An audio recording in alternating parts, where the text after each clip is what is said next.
Muy buenas noches, esto es 4 a la N, soy Gonzalo Prialé y tenemos esta noche como invitados a Diego Macera, director del IPE y del Banco Central de Reserva, Norma Correa, profesora e investigadora de la Universidad Católica, y Paola del Carpio, que es coordinadora de investigación de redes. Muy buenas noches, muchas gracias por estar aquí.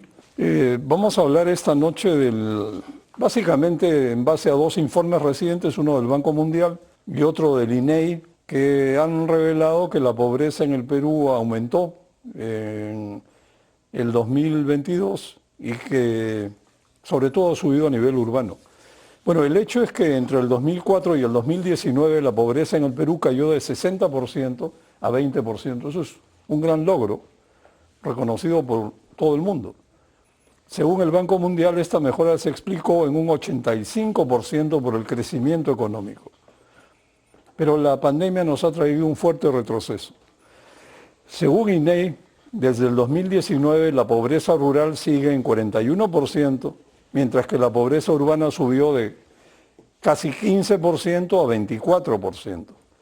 Y la pobreza monetaria total a nivel nacional ha subido de 20.2% a 27.5%. Es decir, lo que pensábamos que funcionaba antes de la pandemia ha resultado insuficiente para evitar que muchos peruanos volvieran a caer en pobreza, sobre todo en las ciudades. Paola, buenas noches. Quería preguntarte en primer lugar, ¿a qué se debe el incremento de la pobreza urbana y la no variación de la pobreza rural al mismo tiempo? A ver, la pobreza urbana es algo que viene en aumento en términos de, la proporción del número de pobres cada vez son más en el nivel urbano desde hace ya varios años. O sea, no es un fenómeno que viene ocurriendo ahora, sino que se ha acentuado ya más o menos alrededor del 2013, según este informe que mencionas del Banco Mundial, es que ya era un 50-50, ¿no? Digamos, de las personas en condición de pobreza, 50% en áreas urbanas, 50% en áreas rurales. Y esto venía aumentando y tras la pandemia, que ha tenido problemas muy particulares, ya digamos se acentuó muchísimo la variación. Ahora estamos ya en más del 70%, ¿no? Más del 70% de las personas en condición de pobreza están en zonas urbanas. Y quizás... y creo que es bien importante sí pensar en lo que has preguntado, ¿no? ¿Por qué no ha bajado más en las zonas rurales? Sí hay que decir que en los años, digamos, de bonanza, bajó un montón la pobreza rural y es donde más se han enfocado nuestros programas sociales, ¿no? Es donde los programas sociales que el Perú ha ido desarrollando en los últimos años se han enfocado más y tiene toda una infraestructura construida. Pero hemos seguido haciendo, digamos, lo mismo y lo mismo y lo mismo en los años. En el caso urbano no tenemos las herramientas, a pesar de que este tipo de pobreza ha sido crecientemente importante, no hemos todavía generado herramientas específicas para este tipo de pobreza, ¿no? Entonces ha continuado avanzando. Y creo que algo bien importante, de lo que definitivamente va a salir en esta mesa de discusión, en esta precariedad, digamos, de las mejoras que habíamos tenido en los últimos 30 años, es analizar los temas de la vulnerabilidad, no solamente la pobreza. Norma, una pregunta, las necesidades urbanas y rurales, es decir, las pobrezas urbana y rural, son distintas. ¿Cuál es la diferencia? O sea, son patrones de pobreza distintos. En el caso de la urbana, por ejemplo, es especialmente importante el tema del empleo, ¿no? Aspectos específicos como por ejemplo el tema de la juventud, ¿no? En el caso rural hay un mayor peso a la agenda, digamos, productividad agraria, por ejemplo, pero acá yo creo que hay un tema central antes de ir a los asuntos más puntuales de caracterización, y es que un poco en la línea de lo que decías, Gonzalo, o sea, ¿cuál ha sido la foto en este milenio? Porque es crucial colocar estos datos en la película larga. Entonces, la película larga es que la evolución de la pobreza en este milenio en el Perú tuvo tres momentos. Tuvo un primer momento de una clarísima caída de la pobreza monetaria, donde ahí hubo, por supuesto, una contribución fundamental, el crecimiento económico, el aumento de la inversión, ¿no? El empleo, y es también el periodo donde se da la expansión de los programas sociales. O sea, es bien importante entender eso como parte de un proceso. La expansión de programas sociales más importante que se da en el Perú coincide con el momento de crecimiento de la economía, ¿no? Viene un segundo momento donde, si quieres tú, transitamos una meseta. 2015 al 2019 más o menos, ¿no? Donde las cifras promedios no variaron mucho, pero ya las tendencias eran claras. Esto de que, como decía Paola, que la pobreza urbana tendía a crecer no es una novedad de la pandemia, eso ya se veía de alguna manera venir. Y de ahí viene pues el golpe de la pandemia y lo que hemos visto en estos años, ¿no? Entonces ahora, si tuviéramos que sintetizar el reto, lo que ocurre ahora es que tenemos una situación de pobreza rural que fue, sobre todo en el último par de años, muy golpeada por las circunstancias derivadas de, por ejemplo, aspectos vinculados a la uria, a la producción agraria, el impacto de la guerra en el precio de los alimentos y, digamos, lo que ocurrió es que los programas sociales hicieron lo que hacen normalmente, que es atender a los pobres rurales particularmente extremos, pero no hubo una atención adecuada para la pequeña agricultura familiar. Y aquí hay que, yo creo que decirlo, que lamentablemente, por ineficiencias de la gestión pública que vimos, particularmente el último año y medio, hubo una nula respuesta o una débil respuesta a las dificultades que estaba enfrentando la agricultura familiar. Así que no es sorprendente que las cifras de pobreza no hayan mejorado en el mundo rural. Diego, según el Banco Mundial, durante los años de mayor crecimiento, llamémoslo los años de bonanza, probablemente 2006-2011, las cifras de vulnerabilidad e informalidad no siguieron el ritmo de baja de la pobreza monetaria. Y la vulnerabilidad ha seguido subiendo moderadamente.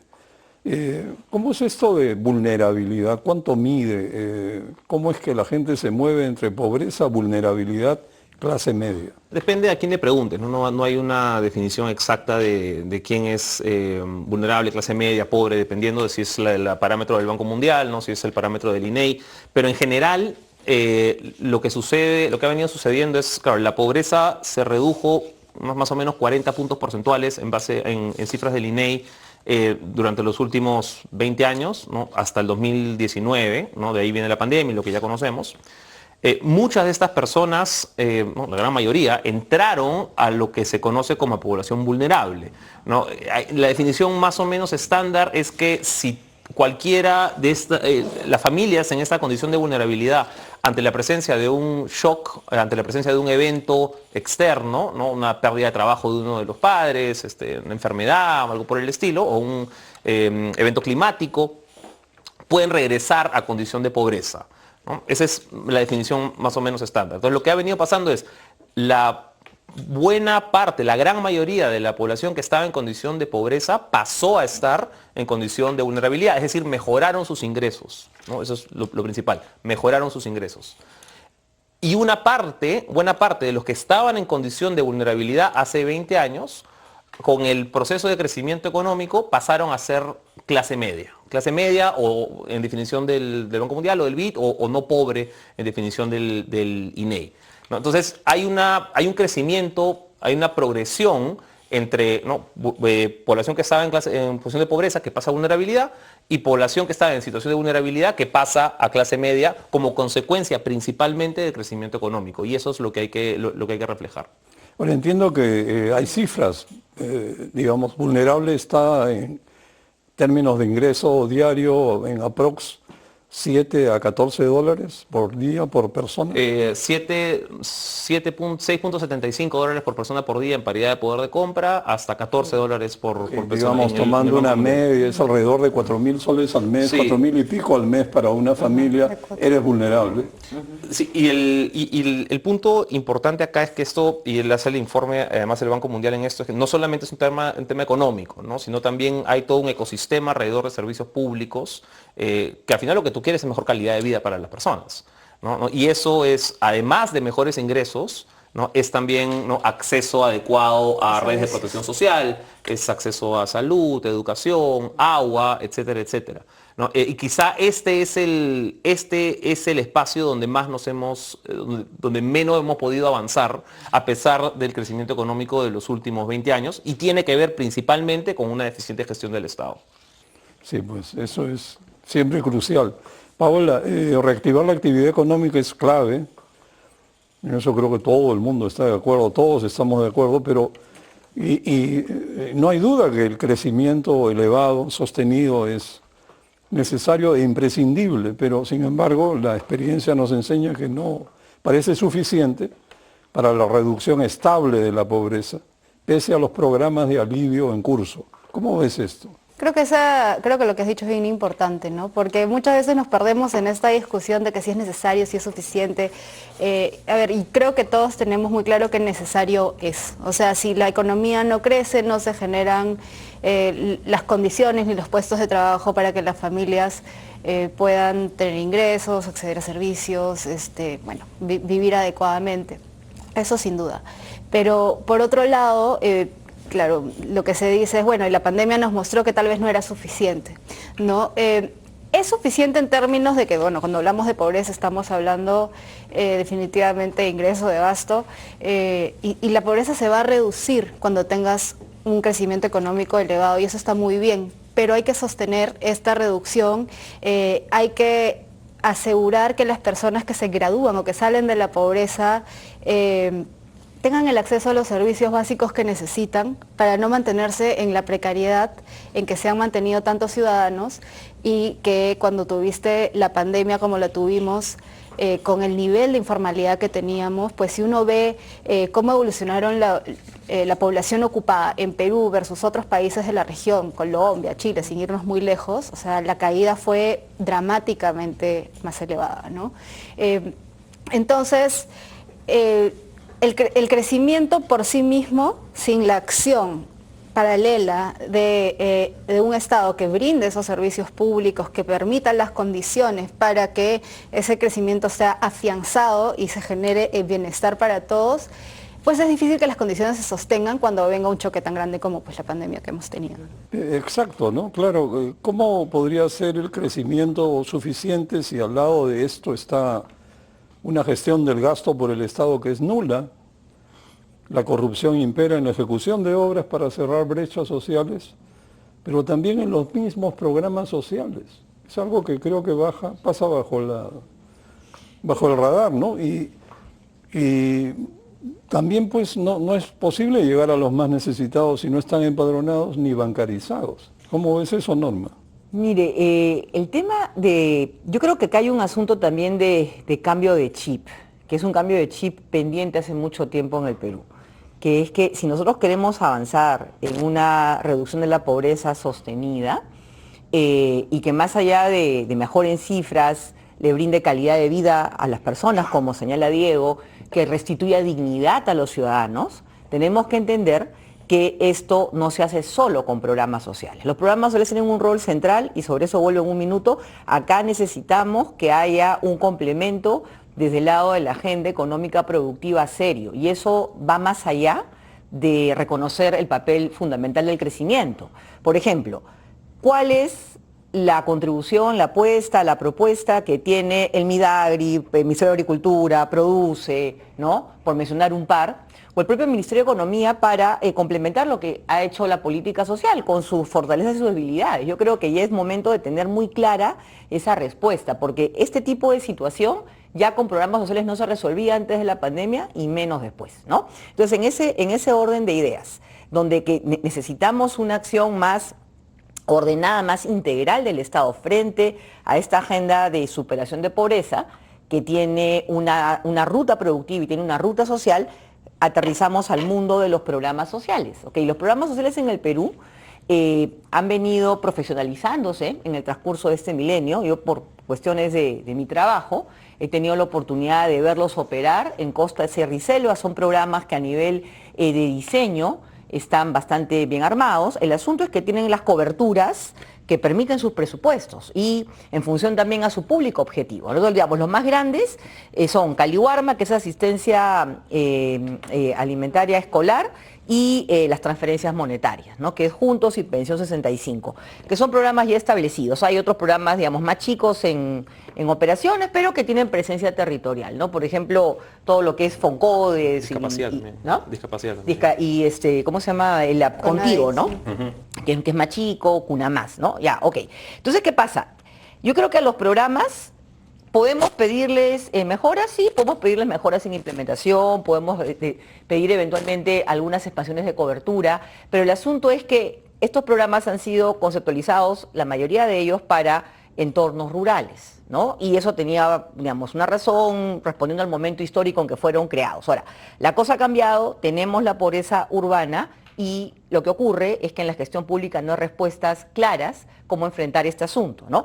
Pero sobre eso podemos hablar quizás en una segunda ronda, pero para rematar la idea de los programas, yo creo que es importante reconocer lo que los programas sociales han hecho, ¿no? Es importante destacar que ha habido un esfuerzo de transparencia, ha habido un esfuerzo de armar padrones en este milenio. Pero no se notó cuando había que repartir este bono. Lo que pasa es que los programas... Saltó más bien falta de... Más bien es que la cosa ha sido, data. fíjate, de otro lado. O sea, nosotros tenemos en el Perú un problema largo con la identificación de los hogares. Y la Eso identificación, sabes que suena al gran bonetón, Norman. No, pero... El MIDIS yo no tengo que empadronar. ¿Quién empadrona? Es que lo que ocurrió, ¿sabes qué? Es lo siguiente. Cuando viene la emergencia de la pandemia, ¿quiénes eran los que estaban mejor identificados en el Perú? Los usuarios de los programas sociales, que tenían el segmento que atiende Juntos, el segmento que atiende Pensión 65. El problema es que todos los demás no estaban bien identificados. Justamente eso es la condición ¿no? de vulnerabilidad de los que conversábamos, ¿no? Exactamente. Que son mayoritariamente urbanos, además. Y también otros perfiles de pobreza rural que no eran parte del universo de estos programas. Ahora, ahí sí claramente hay una tarea bien grande. O sea, hay un trabajo que tiene que continuarse para mejorar la identificación de estos hogares, ¿no? La actualización de estos padrones. Acá tienen mucha responsabilidad los gobiernos locales, porque las unidades locales de empadronamiento, que es el nombre que tienen, que es el espacio donde se identifican las personas pobres, ese trabajo aterriza a nivel de los gobiernos locales. Estoy de acuerdo, Norma, pero en el Perú cuando hay un problema empieza un peloteo, que al final no sabes el Estado quién es ni cómo se llama. Ahora, el punto de fondo es que los programas sociales en realidad no están diseñados para una superación sostenida de la pobreza. Ese no es su objetivo, ¿no? El objetivo es paliar los efectos más graves de la población de la pobreza, la población más vulnerable, ¿no? Ese es el fin del programa social, ¿no?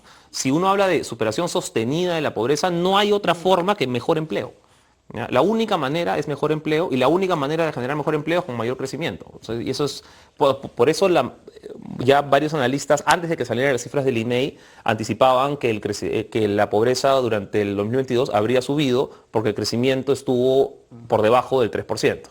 Exacto, justo es lo que te quería preguntar. Me ha ganado un poco la idea, pero ¿crees, Diego, que en el Perú hemos cometido el error de invisibilizar la pobreza urbana y la vulnerabilidad en general y asumir que esto se reduciría por efecto del chorreo económico? ¿Y cuánto hay que crecer para vivir tranquilos?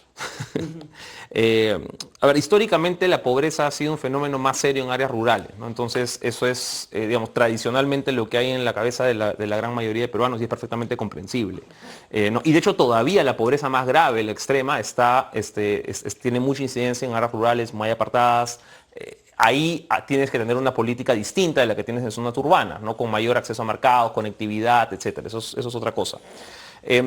Yo sí creo que para hablar de reducción de pobreza sostenida, tienes que estar casi necesariamente por encima del 3%, y si me tuerces un poco de brazo te digo 4,5, 5. Porque es la única manera de crear los empleos que se necesitan para sacar a la población de la pobreza. En realidad, si tú ves la descomposición de dónde vienen los ingresos que se usaron para usar los gastos que explican la reducción de la pobreza, vienen de mejores trabajos, ¿ya? Eso es, o sea, toda la magia va por ahí, es mejores condiciones de trabajo. En los últimos 20 años, esa ha sido la receta que el Perú ha tratado de seguir. Ahora, un cambio que ha habido es que ahora la pobreza es un fenómeno más urbano. O sea, la mayoría de pobres ya es urbano. ¿Ya? Es un cambio respecto de lo que teníamos antes. Y eso hace, eso ilustra bastante la preocupación que hay con la calidad de la recuperación del empleo en zonas urbanas. Mucho del empleo que se ha recuperado después de lo peor de la pandemia ha sido en sectores informales, ha sido en empresas más pequeñas, no ha sido la misma calidad de empleo en zonas urbanas que en zonas rurales, y eso explica además que el ingreso real de las familias en zonas urbanas haya caído más que el que cayó dentro de las familias rurales. Y eso explica también la dinámica de la pobreza que estamos viendo, ¿no? Y acá además ha habido un efecto agregado de la inflación, ¿no? Que ha reducido la capacidad, lo que realmente pueden comprar las familias con los ingresos por trabajo. Entiendo que la inflación de alimentos ha crecido en los últimos 2 años cerca de 22%, y esto pues genera ingresos en las zonas rurales que producen los alimentos, pero afecta a los informales urbanos, y de repente esa ha sido una de las causas inmediatas de la situación. Vamos a una pausa y volvemos.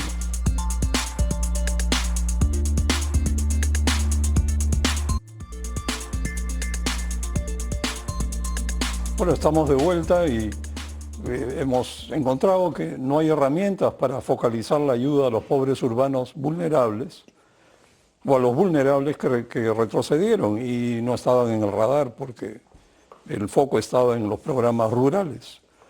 Sin embargo, ahora atender el problema de la pobreza urbana, ojalá que no suponga bajar la guardia e invisibilizar ahora la pobreza rural y caer en la inercia de me olvido de ti, me acuerdo de los nuevos y así sucesivamente. Porque al final del día la pobreza rural es donde se concentra la pobreza extrema, ¿no es cierto? Que es la más resistente. ¿Cómo ves esto, Paola? No, creo que eso es fundamental, porque este es como ya bueno, no es tan nuevo, pero un reto que tenemos que atender sin que el otro se haya fumado, como estábamos diciendo desde el comienzo, ¿no? Las cifras de pobreza rural se han mantenido prácticamente iguales respecto a antes de la pandemia. Están bastante parecidas, pero eso no implica que estén bien, están bastante elevadas, 40% de personas que no pueden acceder a la canasta básica, y cuando decimos que ahí está la mayoría de pobres extremos, estamos, o sea, quizás para decirlo claramente, eso significa personas que no tienen para gastar lo suficiente para comer. Entonces, no se puede descuidar ese objetivo inicial, por un lado, y por el otro, ya tampoco podemos seguir esperando más para generar una nueva estrategia que nos permita alcanzar a los pobres urbanos. Es mucho más complejo, también es mucho más difícil porque probablemente requiera pensar un poco fuera de la caja, ver cómo se va a recoger la información, cómo se los va a identificar, qué tipo de intervención realmente necesitan, en qué plazos. O sea, requiere una buena pensada, digámoslo así, ¿no? Pero ya no se puede seguir abandonando el objetivo, ¿no? Claro, de primera impresión suena curioso que la pobreza urbana sea más difícil de acceder o de atacar estando en las ciudades, donde uno llega más fácilmente, más accesibles. Eso me intriga, pero... Sí. Ahora, perdón, un punto que es importante reconocer acá es que, claro, estamos hablando como si pobreza, no pobre, o urbano-rural fueran compartimentos estancos, ¿no? En realidad es muy fluido. Una familia que puede ser considerada pobre un año, puede ser no pobre el año siguiente, volver a caer de la pobreza. O sea, hay una fluidez ahí por la misma naturaleza impredecible, volátil de los ingresos informales. No tienes mucha porosidad entre las categorías esta de pobreza, vulnerabilidad, incluso con clase media. Y lo otro es que también tienes de forma cada vez más obvia, cada vez más clara, mucha fluidez entre lo que uno distingue de zona rural o zona urbana, ¿no? Dependiendo del momento del año en el que sea, una familia podría ser considerada más rural, podría ser considerada urbana, ¿no? Hay periodos de cosecha, hay periodos de siembra, hay periodos donde puede haber más trabajo aquí, más trabajo allá. ¿No? Entonces, esto es algo que en estas cifras normalmente no la vemos de forma tan clara, ¿no? Porque claro, tenemos que tener pues ciertas definiciones, ciertos parámetros, pero por lo menos para tenerlo en consideración cuando hacemos análisis, esos niveles de fluidez y de porosidad entre urbano-rural y pobre-no pobre es bien importante para poder diseñar programas, para poder diseñar estrategias que realmente sirvan. Y Norma, ¿a ti qué se te ocurre en la ciudad? programas conocidos como Juntos y Pensión 65, que son aplicables al ámbito rural, pues no, probablemente no serían muy efectivos o aplicables. ¿Qué tipos de programas se necesitarían en las ciudades? ¿Cuál es tu primera impresión sobre eso? Las transferencias monetarias, o sea, lo que nos muestra la experiencia internacional es que funcionan en contextos urbanos y rurales, ¿no? De hecho, Perú es uno de los pocos países en América Latina que ha mantenido un patrón de implementación de las transferencias monetarias principalmente rural, ¿ok? Eso puede cambiar, la cosa es para qué. Y creo que algo que es clave en este término es lo condicionado. En el ámbito rural se condiciona, por ejemplo, a asistencia a la escuela, cumplimiento con chequeos, ¿no?, en la posta de salud, ¿no?, entendiendo que la población rural pues también enfrenta una serie pues de brechas de acceso, ¿no?, a estos servicios públicos. En el mundo urbano las barreras no son necesariamente las mismas. Yo creo que se podría pensar otro tipo de condiciones, ¿no? Y un poco lo que te dice la experiencia internacional pasa por ejemplo, aspectos que tengan que ver con capacitación para jóvenes, ¿no? O asegurar, por ejemplo, la culminación de la secundaria, por mencionar un par de casos. Ahora, ahí yo creo que hay mucha experiencia internacional de la cual podemos aprender. El asunto es cómo entendemos que esto no es un asunto de inercia, o mejor dicho de manera más clara. Yo creo que acá lo que nos ha ocurrido es que hemos caído en una inercia en la gestión pública, ¿no? En el sentido que, a mi juicio, perdimos años críticos antes de la pandemia para hacer estos ajustes en las estrategias frente a una realidad que estaba ahí. Ahora, ¿eso qué quiere decir? Lo que necesitamos es mayor capacidad estatal para responder a este desafío de la pobreza. Y eso no quiere decir repartir bonos por repartir, ¿no? Algo, por ejemplo, en lo cual yo he sido crítica, es la forma como se han dado bonos desde el 2020, 2021, 2022, ¿no? Honestamente, a mi criterio, sin muy poca claridad del tipo de cambio que querías tener. Entonces, claro, has ejecutado esos presupuestos, seguramente para una persona que lo recibió ha sido una ayuda en ese momento, pero no hemos generado ninguna cuestión sostenible. Ahora, para mí es diferente la situación del 2020, cuando era toda una incertidumbre enorme, ¿no?, el primer choque de la pandemia y en un contexto de economía cerrada, a lo que ya estaba pasando del 2021 en adelante, donde ya la situación era distinta y se requería, y yo creo que hubiera sido algo en lo cual creo que podemos aprender de la experiencia, entender que acá hay dos cosas. En lo rural no es que esté todo perfecto y solucionado. En lo rural hay muchos temas que involucran afinar la estrategia, darle más peso a los productivos, tener, por ejemplo, más claridad en cómo abordas la pobreza amazónica versus la altoandina. No son fenómenos de la misma, digamos, dinámica, ¿no? Y eso requiere, si quieres tú, una mayor exigencia a nivel del diseño, ¿no?, y la articulación de las intervenciones versus el reto que tienes en lo urbano, donde tienes que innovar, tienes que crear, porque no tienes esas respuestas, y es ahí donde va a tocar pues invertir, y no se trata simplemente de gastar por gastar, sino es cómo tú reorganizas lo que tienes para responder ese reto. Por ejemplo, yo me pregunto cuál es el rol que tienen los gobiernos regionales, los gobiernos municipales en una agenda que busque reducir la pobreza urbana, ¿no? Y es una pregunta que hay que tomarla con sus matices del caso, porque lo que no queremos es un festival populista y clientelista que no va a resolver nada en particular. Pero sí creo que es importante entender que necesitamos una mayor respuesta, tanto del gobierno central como de los gobiernos subnacionales, frente a esta pobreza urbana, que hasta ahora no tenemos en el Perú ni siquiera una claridad de prioridades en el tema. Entonces, desde ahí tendríamos que empezar, ¿no? O sea, digamos, deduciendo de lo conversado, entonces, la vulnerabilidad que aparentemente ahora incluye al 33% de los peruanos, bueno, siempre ha estado allí, ¿no? Porque si vamos al origen, la pobreza bajó de 60% a 20% y probablemente la vulnerabilidad en algún momento estaba alrededor de 40%, ahora está en 33%, pero es una gran cantidad de peruanos, más que los pobres. Sí, hay respecto a lo que decía Gonzalo, sí, sobre estrategias de superación de la pobreza en zonas urbanas, rurales. Sí. A ver, en zonas rurales es más o menos claro lo que funciona. O sea, ¿no? Tienes semillas mejoradas, tienes programas de riego tecnificado, tienes programas de cooperativa, acceso a crédito, ¿no? que han demostrado funcionar más o menos bien en donde se han podido implementar adecuadamente. O sea, ahí la verdad que no hay que inventar la pólvora, simplemente hay que hacer lo que sabemos que funciona. Eso tiene un fuerte componente de gestión pública, de buenas intervenciones de diferentes ministerios. En zonas urbanas no es tanto el caso, ¿ya? En zonas urbanas lo central es tratar de promover más empleo, ¿ya? Eso es por lejos lo más importante, fomentar inversión chica y grande. ¿Ya? Y aquí, a ver, esa es una caja de Pandora de todo lo que se puede hacer al respecto, ¿no? Pero por donde se puede ir es, primero, no penalizar el empleo en empresas que ya tienen altos niveles de productividad, medianas y grandes formales, ¿no? Hoy día tienes niveles de sobrecostos sumamente altos, ¿ya? Para que las personas entren en régimen general a trabajar a una empresa desde pequeña, incluso mediano, grande, formal. Es sumamente caro. Entonces estamos haciendo, y cada vez le ponemos más costos, cada vez le ponemos más restricciones. Es una locura. O sea, si queremos resolver el problema de ingresos, de empleo, lo lógico es fomentar más trabajo en empresas que ya son productivas.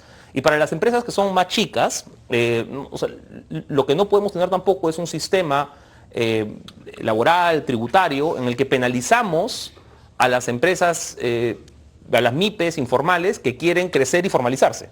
¿No? Si yo soy una MIPE informal que me está yendo más o menos bien, quiero dar los pasos, voy a contratar a mi trabajador número 21, voy a pasar cierto umbral de ventas, me cae un masazo tributario, ¿ya? Me cae un masazo laboral. Es un sentido, estoy creando un ecosistema, ¿no? Para que se escondan, para que hagan trampa, para que no contraten, ¿no? Esos son los temas de fondo que tenemos que atacar cuando hablamos de superación de pobreza urbana, ya que es cómo creamos más empleo mejor pagado. Sí, pues exacto, el tema del empleo y la reforma laboral de la que hemos hablado por años, básicamente es reducir los costos laborales no salariales, pero eso enfrenta una resistencia política brutal, es como si fuera un tabú o una especie de sacrilegio siquiera atreverse a proponerlo, y mientras eso no se solucione, es bien difícil que se pueda generar más empleo formal. Pero en general necesitas también, y creo que va muy en línea con lo que Diego ha dicho, ¿no? O sea, ya poner, es algo que venimos identificando ya por años, pero que nunca se termina de hacer, ¿no? Impulsar la productividad. Es una cosa que suena muy grande, muy etérea, muy compleja, pero claro, nosotros queremos generar más empleo, sí, pero queremos generar más empleo de calidad. Queremos que se contrate a las personas y que las personas ganen bien. Esto va a pasar porque sean productivas, ¿no? Todo lo que ha dicho Diego por el lado de la productividad empresarial es importantísimo, y por el otro lado también la productividad de los propios trabajadores, ¿no? No hemos hecho la tarea en mejorar la empleabilidad de las personas. 3 de cada 10 chicos que terminan el colegio pasan a la educación superior, no necesariamente de calidad. Eso quiere decir que 7 de cada 10 pasan normalmente directamente al mercado laboral o pues no pasan, ¿no? ¿Qué podemos hacer mejor en esa transición para que más rápidamente adquieran competencias que los puedan hacer mejores en el mercado? Porque también, o sea, por contraintuitivo que suene, uno al ver las cifras también ve que las empresas formales tienen incluso dificultades para llenar sus plazas con personas con las competencias que quieren. Entonces eso te dice, no es una cuestión nomás de que haya trabajo, sino que haya personas que puedan hacer ese trabajo adecuadamente y ganar adecuadamente también, ¿no?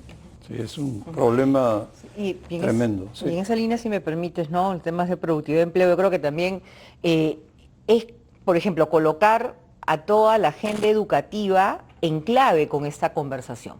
Porque, o sea, lo que tenemos en Perú, además de este desafío, por eso tenemos un problema severo de capital humano, ¿no?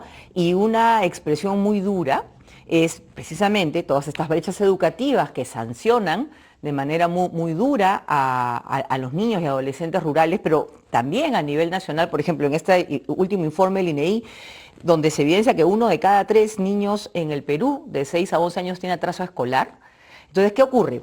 Si no colocamos en esta conversación también todo lo que tenemos pendiente en recuperación de aprendizajes, tanto en los niños más chicos como en aquellos que ya están a puertas, ¿no?, de transitar al mercado laboral, nos vamos a morder la cola, ¿no? Nos vamos a morder la cola, y a mí eso me parece un tema crucial, porque no se trata entonces solamente de mover el número, porque el número puede moverse por varias cosas, ¿no? Puede ser una mejora en la inflación, o podemos eventualmente que los vientos de la economía internacional no nos favorezcan y ya. O sea, creo que hay que entender que el tamaño del reto ahora va a involucrar una mirada mucho más de mediano plazo al cambio generacional que va a tener el Perú. Entonces, ¿cómo vamos a preparar a esta generación que de acá a 10 años, 5 años va a salir al mercado laboral, ¿no? Con qué tipo de habilidades, con qué tipo de conocimientos, y con una cosa muy concreta? Hoy día se ha presentado la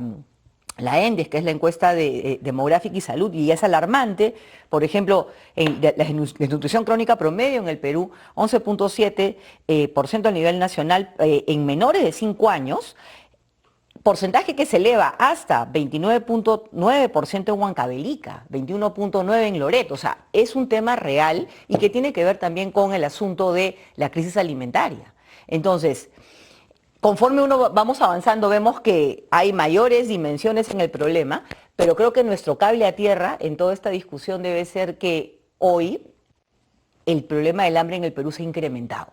Entonces hay una importancia en la respuesta inmediata y complementarla con estas perspectivas, ¿no?, más complejas, que son necesarias, que se tienen que mover, porque no podemos seguir con este mismo mix de políticas para responder a un desafío tan complicado, ¿no? Hay otra política fundamental que tiene un enorme impacto en la consolidación de la clase media, y esto tiene que ver con adquisición de activos durables, viviendas, por ejemplo. Y acá tienes programas efectivos como Techo Propio y el Fondo Mi Vivienda, pero Techo Propio está completamente subutilizado.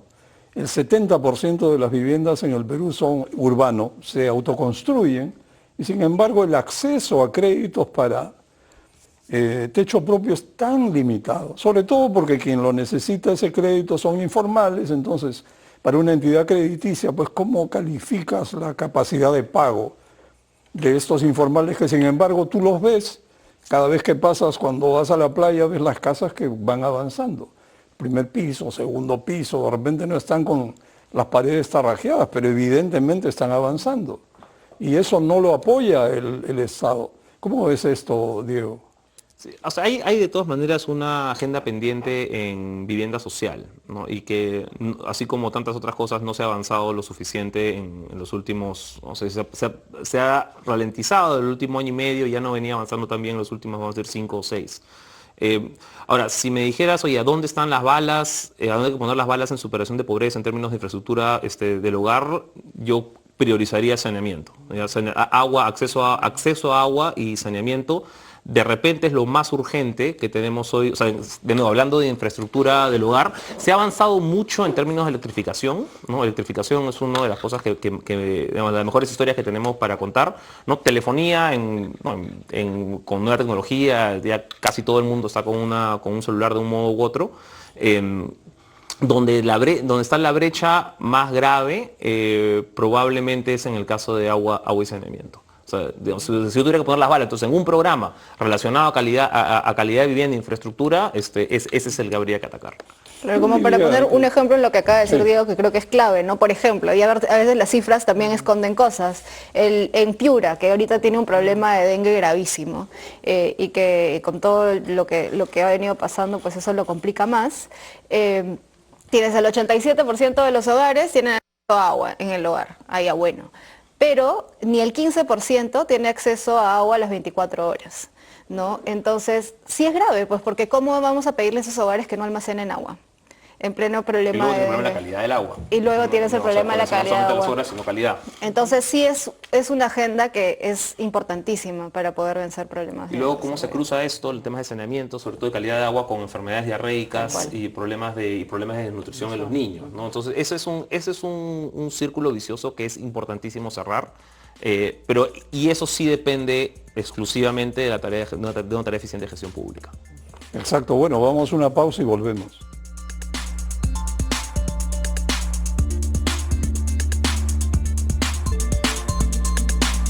Bueno, estamos de regreso. Estábamos conversando sobre los problemas mayores donde hay que poner las balas, como dice Diego.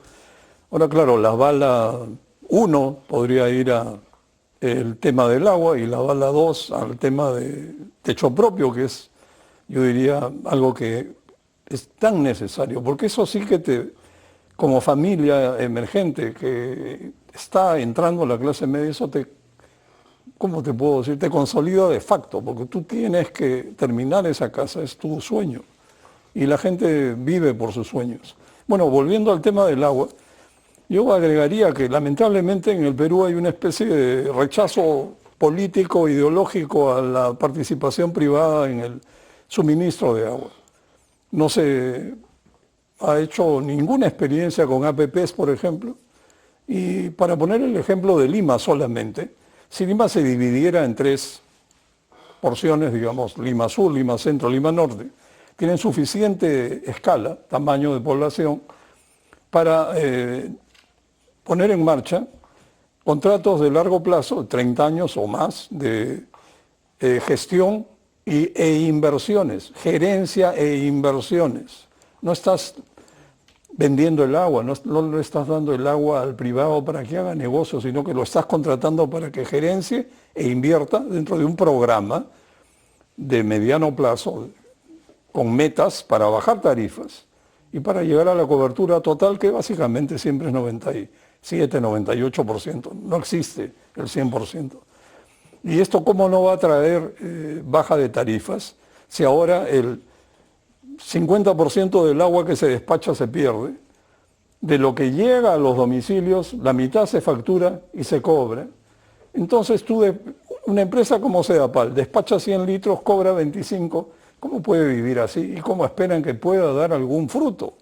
En cambio, un privado haría tales economías por la escala de la operación y un buen manejo. Miren, sería más barato, aunque claro, sería un tumulto, cambiar las redes que no sirven, poner nuevas y avanzar más rápido.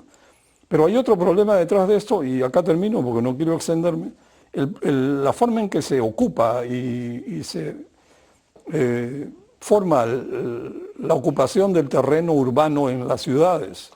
El 70% o más, creo que 90% desde el año 2000 se han generado por invasiones o ocupaciones. Entonces no hay un crecimiento sostenido y generalmente las zonas que se ocupan o se invaden son zonas eriazas o desérticas donde justamente no llega el agua, o zonas altas donde llegar con agua es tan difícil, tan costoso. Entonces ahí hay un problema grande que atender y que se repite en el país. Ahora, otro tema de importancia mayúscula, Diego, quería preguntarte, es cómo ves el problema de la mejora del transporte público, porque ya pues tienes informales que quieren trabajar y si se van a pasar la vida yendo de un sitio al otro, eso no es muy bueno para nadie. El transporte masivo es tan importante como el agua en el aspecto de movilizarte para irte a ganar tu pan diario. ¿Cómo ves esto? Ahora sobre todo que estamos en la crisis de ATU. Sí, ese es un tema en zonas urbanas bastante grave para la calidad de vida de una muy buena parte de la población que tiene que pasar, ¿no? Puede ser 2 horas, puede ser 3 horas al día en desplazamientos a su centro de trabajo o su centro de estudios. Lo que ha pasado ahorita con la ATU, yo no sé, hay esta idea de pasar la ATU, a que es el Consejo Directivo de la ATU, que sea más dependiente de los ministerios, creo que es bien controversial, ¿no? Porque estás pasando la capacidad, digamos, estás restándole autonomía, estás restándole independencia a un organismo que debería haber sido, mantenerse, ¿no?, independiente, técnico, al margen de que en estos 5 años de creación que tiene no ha tenido los resultados que uno hubiera esperado que tenga. No, pero eso probablemente no se soluciona volviéndolo pues una dependencia más del Ministerio de Transportes y Comunicaciones. No sé, para que sea el equivalente a otra dirección general más, no sé cuánto impacto va a tener, y además está más sujeto a los vaivenes políticos, ¿no?, que hoy ¿no? Por un lado, ¿no? Tienes la presión de algunas rutas de transporte informal, luego tienes la presión de los colectiveros, ¿no? Esto se traduce en iniciativas desde la Municipalidad de Lima, se traduce en iniciativas desde el Congreso de la República. ¿No? Entonces, al final lo que perdemos en todo este panorama es predictibilidad sobre cuál debería ser la ruta que va a seguir Lima en términos de transporte ordenado, limpio, eficiente, en un plazo medianamente largo. Eso no lo tenemos hoy día, ¿no? Porque la ATU no ha podido hacer el trabajo que se esperaba y ahora más bien se está retrocediendo en términos de independencia para este organismo que debía ser un organismo técnico con los recursos adecuados e independiente de estos movimientos políticos. A ver, la autoridad, la presidenta que acaba de salir, señora Jara me parece, ella ha pasado por 10 u 11 ministros de transporte. ¿Ya? ¿No? Y ella, digamos, al margen de si nos haya gustado o no nos haya su trabajo, ya se mantuvo por 10 u 11 ministros de transporte, ¿no? Tenía un nombramiento por 4 o 5 años. Entonces ahora vamos a someter al ATU de nuevo a este movimiento, o vamos a ponerla más cercana a este movimiento político que sabemos que tienen los ministerios y sobre todo el MTC. Y Norma, ¿qué opinas? Eso es medio, digamos, político, pero dale al tema. En el fondo, lo que yo veo es que en el Congreso hay un contubernio de izquierda, de derecha y todo el mundo. Por ejemplo, dan normas a favor de los colectiveros. Es impactante ver ese tipo de populismo. Y también, como los políticos, creo que para ellos estos programas sociales de alivio a la pobreza son clientelismo puro. O sea, en el fondo que esto funcione, no funcione, que funcione a medias, para decirlo claro, les llega. ¿Cómo ves esto? Bueno, lamentablemente nuestra clase política no tiene una visión clara sobre estos temas, ¿no? De pobreza, desarrollo social. Estos son temas que se prestan mucho al floro, vamos a decirlo así, ¿no? Todos dicen que les importa, ¿no? Vienen los eslogans de la campaña, ¿no? No más pobres en un país rico, por recordar un reciente, y podríamos recordar otros más también, ¿no? O sea, típica campaña electoral en el Perú o cualquiera de los planes de gobierno va a mencionar este asunto. El tema es por qué no se ha avanzado al ritmo que deberíamos, ¿no? Yo sí creo que este efecto de inestabilidad política que un poco ha aludido Diego, nos ha pasado la factura con este tema, porque hemos perdido calidad de debate, hemos perdido calidad de planificación, de gestión pública, de políticas. Y eso es nocivo porque enfrentamos un reto complejo, ¿no? Y aquí me parece interesante, concatenando algo que hemos discutido en la ronda anterior, o sea, así como considero cometimos el error de subestimar o invisibilizar a la pobreza urbana hace unos años y ahora tenemos esta situación, no debemos cometer el error de pensar que en la rural ya tenemos todo resuelto y que nuestros únicos problemas están en el urbano, porque no es así. O sea, la complejidad parte que la gestión pública va a tener que jugar estos dos partidos paralelos, ¿no? El de la pobreza urbana y el de la pobreza rural. Y no lo va a tener, o sea, no lo puede tampoco jugar solo. O sea, yo por ejemplo creo que hay un espacio ahí de colaboración con el sector privado. La cosa es cómo encuentras las plataformas, las fórmulas, los espacios que generen confianza, que sean transparentes, ¿no? Y que realmente contribuyan a avanzar hacia la mejora de indicadores donde yo creo que la gran mayoría de la ciudadanía está de acuerdo que tenemos que mejorar. Por ejemplo, los temas de nutrición, los temas de formación, por mencionar un par, ¿no? Entonces, en esa línea yo sí creo que algo que la clase política debe entender es que la inercia o los errores de gestión pública pasan la factura muy rápido en el bienestar de la gente. Por ejemplo, recuerdo todos los problemas que hubo con la compra de urea. Y digamos, tomo ese ejemplo porque parte de la situación que vemos ahora en las cifras de pobreza rural tiene que ver con la situación de la agricultura familiar, que ha estado digamos, en meses durísimos.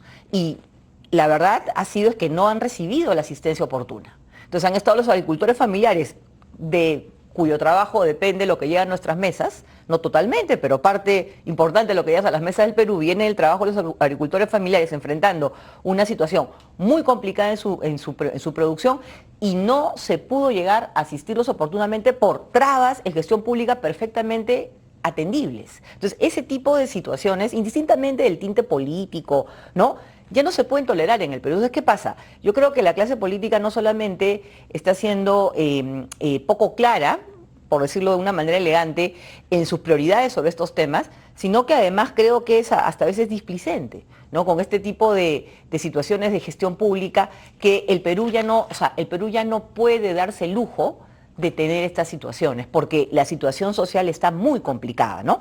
Y ya para finalizar, creo que es bien importante exigirle, ¿no?, a los políticos en el Congreso, en campaña, en el Ejecutivo, respuestas de mejor calidad, ¿no? Creo que nos hemos acostumbrado a una vaguedad en las respuestas, que las vemos tanto del Ejecutivo como del Legislativo, que ya no ayudan a entender cuáles van a ser los próximos pasos, ¿no?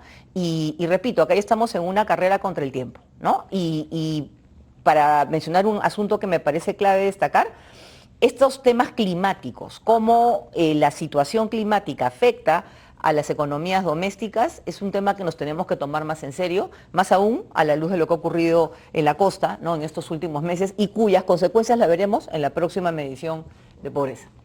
Un apunto sí, muy chiquito sobre lo que había dicho, dos cosas que dijo Norma. Un tema de la urea.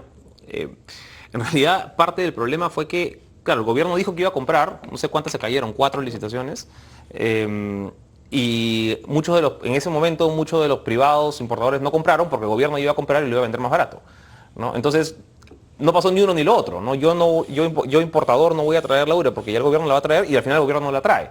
Entonces nos quedamos en nada, lo cual te ilustra que de repente es mejor no intervención a una mala intervención del gobierno, ¿no? Mejor no hubieran hecho nada. Exacto. ¿No? Se hubiera podido resolver de forma más fácil de manera privada. Zapatero a tu zapato. ¿No? Y lo segundo es cuando Norma hablaba sobre lo que deben hacer los privados, es parte del tema que tenemos, y construyendo un poco también lo que se mencionaba antes, es la articulación educativa demanda-oferta, ¿no? O sea, tenemos muchos programas educativos de educación superior, incluso hasta secundaria, que en realidad no van a corresponder con lo que luego demandan las empresas. Entonces, un espacio súper obvio, hablando de reducción de la pobreza, ¿no?, es mayor participación directa del sector privado en decir, oye, yo necesito personas que tengan esta competencia en habilidades blandas, ¿no?, estas competencias en habilidades técnicas, ¿no?, necesito que sepan manejar este tipo de máquinas, necesito que sepan resolver ese tipo de problemas,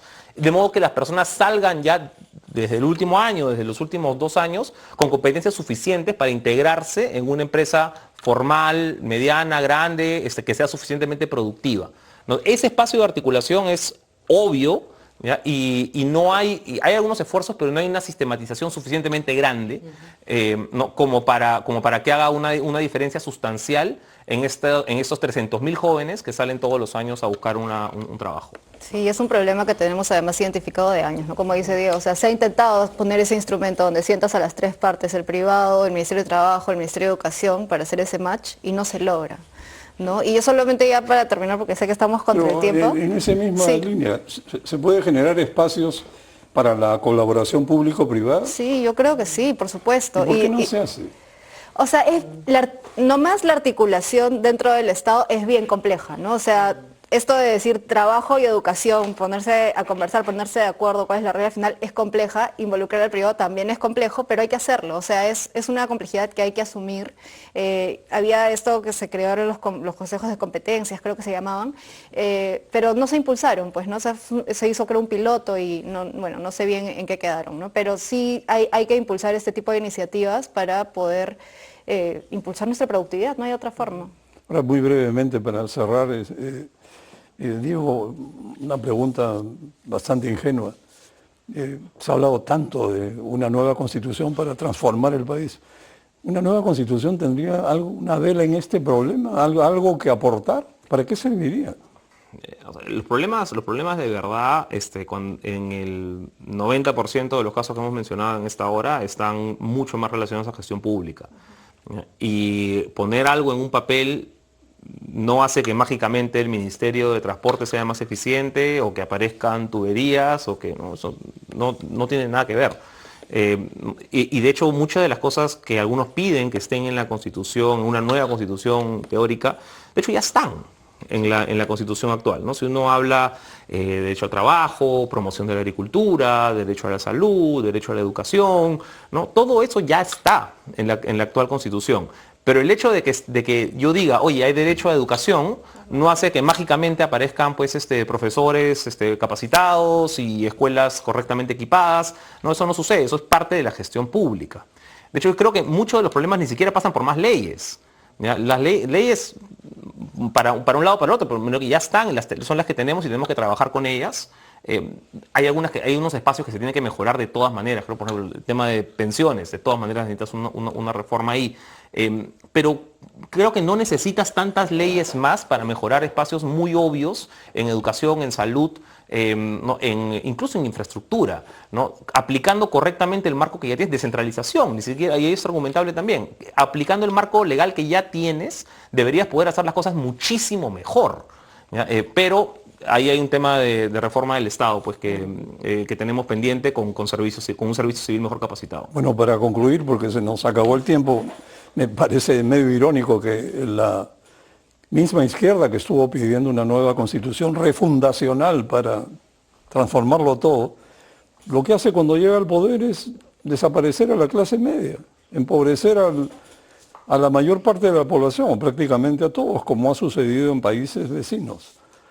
Entonces, por ahí no vamos a ir muy lejos. Para terminar, entonces, yo diría como una mini conclusión.